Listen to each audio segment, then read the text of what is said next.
No one knew the truth. The moment that young man stepped through the door, he carried 2 lifetimes worth of memories in his arms. Rodney Aguirre, the eldest son of the family, had rushed back on emergency leave from the military academy. His uniform was still damp, and he stood with that razor-straight posture only soldiers have. The day I was born, it rained nonstop, one of those southern storms, the kind that falls in tight silver threads, turning the streets into mirrors and weaving the air into a heavy, suffocating blanket.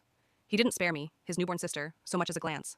Instead, he bribed a nurse and corrected the mistake he believed had broken his last life. He made sure Gabrielle, the girl once switched at birth, went into our parents' arms. He took me.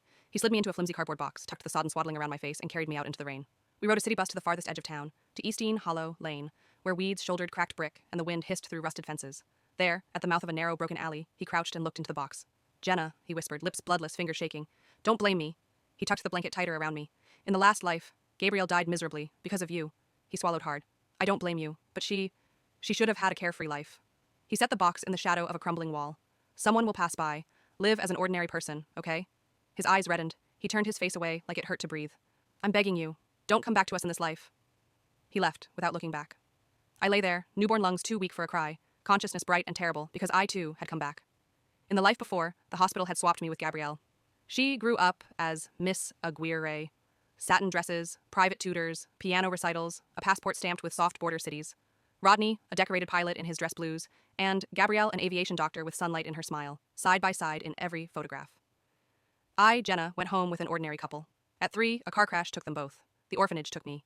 10 years of stale bread, damp blankets, and the weight of other people's tempers. When the Aguirres finally found me at 18, I walked through their gates in scuffed shoes with a thrift store dress clinging to my knees and a battered suitcase thudding my shin. Rodney frowned, sunlight behind him. "You're Jenna? Why do you look so petty?"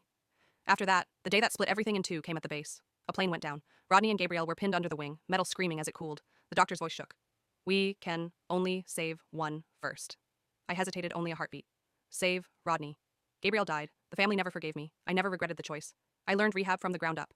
I stretched his muscles, taught his nerves to speak again, walked him through pain until sweat flooded his eyes and mine. 10 years later, he stood under his own power. I never married. I poured my entire life into his. On his last day, skin thin as paper, he held my fingertips and whispered the sentence that carved me hollow. "Jenna, I wish you had saved Gabrielle instead." Even at the end, there was no thank you in him. Only her. Now, in this new start, his very first act was to throw me away. Rain needled the alley. Wild dogs snarled somewhere deep in the maze of brick. Fever licked my skin. The world went white at the edges. I smelled wet earth and rust and the mold of old leaves. I could not move.